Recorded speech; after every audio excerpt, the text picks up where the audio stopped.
सभी नील को गले लगाते हुए कहती है, आपको अंदाज़ा नहीं है आप मेरे लिए क्या मायने रखते हो।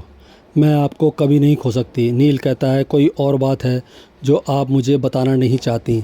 सभी उसकी बात को नकारते हुए कहती है, ऐसा कुछ भी नहीं है, आप ज़्यादा सोच रहे हैं। मैंने वो नेकलेस आई को इसलिए दिया क्योंकि मेरी जॉब ही ऐसी है, मुझे ये सब पहनने की अनुमति नहीं है। और एक आई ही ऐसी है जो आपकी दी हुई चीज़ों को अच्छे से संभाल कर रख सकती हैं।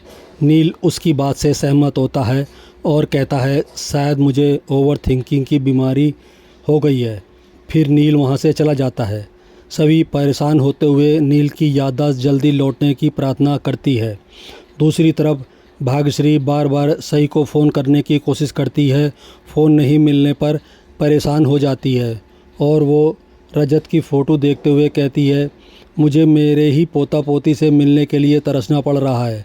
सभी इतनी निर्दयी कैसे हो सकती है। भाग्यश्री कहती है, मैं और इंतज़ार नहीं कर सकती, मैं मेरे पोता पोती को आज ही लेकर रहूँगी। प्रधान हाउस में सभी का बर्थडे सेलिब्रेट करने की तैयारी होती है। सभी लोग सभी को बर्थडे विश करते हैं।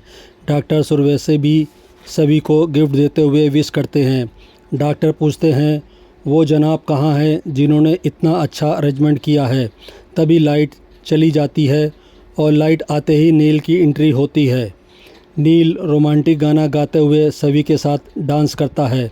सभी भी नील के साथ डांस करते हुए खुशी महसूस करती है। दोनों बहुत खूबसूरत डांस करते हैं। सही खुशी से भगवान का धन्यवाद करती है और कहती है, पापा के स्टार बनने के बाद परी मम्मा ने पहली बार स्माइल की है और उनकी स्माइल की वजह फूकी अंकल हैं। लीना घबराते हुए सोचती है, क्या नील वाकई सभी से प्यार करने लगा है। कहीं ये झूठ मेरे बेटे की ज़िंदगी की सच्चाई ना बन जाए। सभी तालियां बजाते हैं। तभी नील को स्विट्ज़रलैंड वाले डांस की याद आती है और नील कहता है, शायद ये सब पहले भी हो चुका है। सभी कहती है, क्या आपको कुछ याद आया। नील कहता है, पूरा तो नहीं लेकिन धुंधला धुंधला याद आया। फिर सभी केक काटती है और सभी ताली बजाते हैं। सभी सबको बारी बारी से केक खिलाती है। सभी और नील एक दूसरे को केक खिलाते हैं। तभी नील फ़ोटो लेने के लिए कहता है तो डॉक्टर उनकी फ़ोटो लेते हैं। इसी बीच भाग्यश्री चुपके से ये सब देखती है और मन ही मन कहती है, सभी मेरे पोता पोती को मुझसे दूर करके दूसरे लोगों के साथ खुशियाँ मना रही है। मैं ऐसा नहीं होने दूंगी। मैं बच्चों को वापस पाकर रहूंगी। अगली सुबह सभी सई को ढूंढ रही होती है। सबसे उसके बारे में पूछती है। तभी प्राची सभी से कहती है, मैं आपको सई के पास लेकर चलती हूँ। सई नील को योगाभ्यास सिखा रही है। नील और सई आपस में मस्ती मजाक करते हैं और बेहद खुश होते हैं।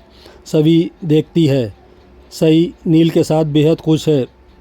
प्राची सभी से कहती है, नील दादा पहले भी कहते थे कि सई उनकी तरह शाइन है और आज मैंने तो देख भी लिया, दोनों एक साथ कितने खुश है। प्राची भगवान से प्रार्थना करती है, इन दोनों को किसी की नज़र ना लगे। डॉक्टर आते हैं और कहते हैं, नील बहुत जल्दी रिकवर कर रहा है। ये सुनकर सभी लीना और विनोद बहुत खुश होते हैं। डॉक्टर कहते हैं, इसका सारा श्रेय सभी को जाता है।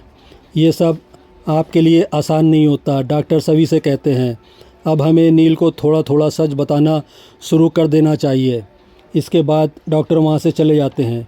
सभी वहाँ से जाने लगती है तो लीना उसे रोकती है और भावुक होकर सभी का धन्यवाद करती है। सभी कहती है, नील ने मेरे बच्चों के लिए जो किया है उसके आगे ये कुछ भी नहीं है। लीना कहती है, जो तुम नील के लिए कर रही हो वो भी इतना आसान नहीं है। ये मैं एक औरत होने के नाते समझ सकती हूँ। तुम पर क्या बीत रही होगी। हम सब तो इसलिए कर रहे हैं कि नील हमारा बच्चा है, लेकिन तुम्हारे लिए कुछ नहीं, फिर भी तुम इतना कर रही हो। किसी अनजान घर में रहकर किसी की बीवी बनकर रहना आसान नहीं है, लेकिन तुम नील की भलाई के लिए इतना कुछ कर रही हो। मैं तुम्हारा एहसान ज़िंदगी भर नहीं भूलूँगी। एक बार नील ठीक हो जाए, इसके बाद हम उसे सब सच बता देंगे। उसके बाद तुम अपने बच्चों को लेकर जहाँ जाना चाहती हो जा सकती हो। सभी उनकी बात से सहमत होती है।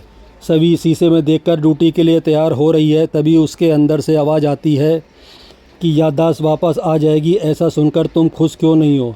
सभी कहती है ऐसा कुछ नहीं है। कहीं ऐसा तो नहीं तुम्हें इस घर को छोड़कर जाने का ख्याल अच्छा नहीं लग रहा? उसके मन की आवाज़ उससे कहती है। सभी कहती है ऐसा बिल्कुल भी नहीं है। मैं रजत से प्यार करती हूँ और आगे भी करती रहूँगी। मैं यहाँ पर सिर्फ इसलिए आई हूँ कि नील के मुझ पर बहुत एहसान है। सभी की ये मन की आवाज़ कहती है ज़िंदगी में कुछ भी बिना वजह कुछ नहीं होता। अगले एपिसोड में देखिए सभी हॉस्पिटल में भाग्यश्री से कहती है कि मेरा परिवार आप हो, मैं सिर्फ नील की मदद के लिए उनके साथ हूँ। मुझ पर और मेरे बच्चों पर आप लोगों का हक है। नील ये सब सुन लेता है और बेहोश होकर गिर जाता है। सभी घबरा जाते हैं। उसके बाद डॉक्टर बताते हैं नील कोमा में चला गया। ये सुनकर सभी हैरान हो जाते हैं।